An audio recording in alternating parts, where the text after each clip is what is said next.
We thank you very much for joining us. I'm Eric Landskreiner, in for Michelle. We begin with deadly violence on the Gaza-Israel border. Israeli soldiers opening fire after Palestinian rioters hurled grenades and explosives across the fence. Tear gas clouding the sky as dusk fell along the border. A young Palestinian around 20 years old was killed during clashes with Israeli defense forces. 300 Palestinians were injured, including 50 maimed by live ammunition, according to the Gaza City Health Ministry. But once again, this was the response. And local media reporting Hamas leaders are still encouraging continued protest and violence until goals are reached. The demonstrations mark the 26th week now since protests began following the Great March of the Return. In Paris, meanwhile, Palestinian Prime Minister Mahmoud Abbas met French President Emmanuel Macron. Abbas is hoping France can help convince President Trump of his willingness to engage Israel. We have stated our stances related to the negotiations that we have not rejected, not once. Usually, the Israelis say the Palestinians refuse the talks. I challenge them to show us. Once we were invited to confidential or public in any country, and we rejected. The rejection was always from Netanyahu. Now we say that we are ready for any confidential or public talks. The mediator will be the International Quartet, plus other countries.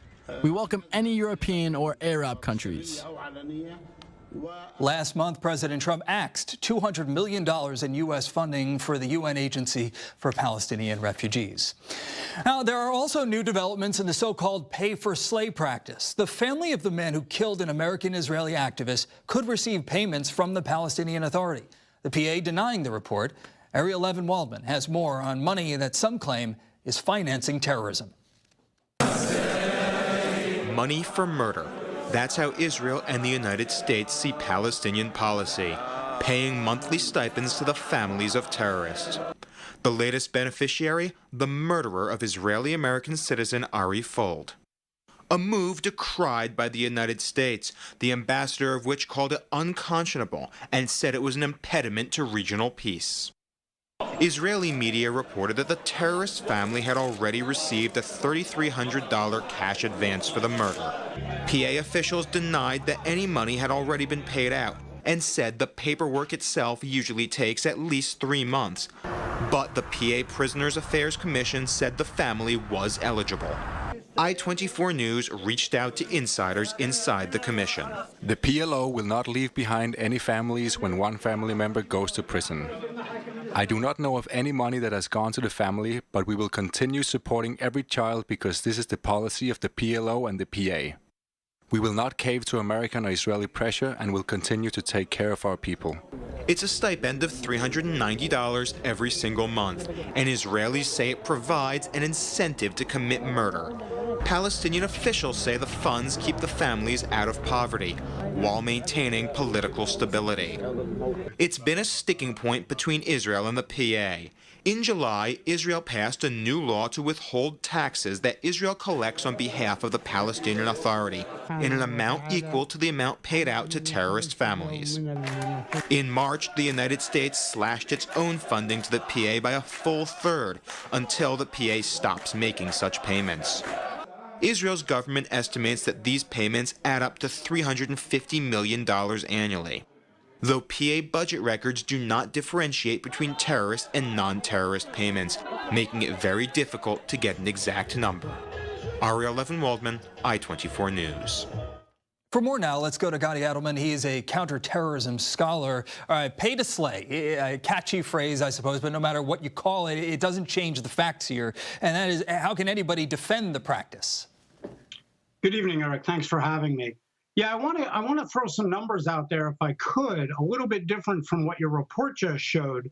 But last year alone, the Palestinian Authority paid terrorists and their families over $347 million.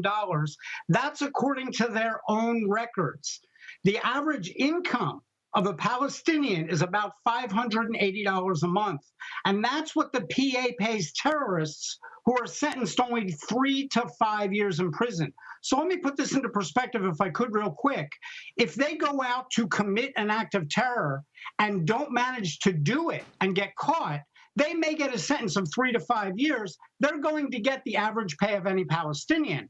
But if they're sentenced to 20 years or more in prison, they will receive 5 times that amount. That's $2,900 a month.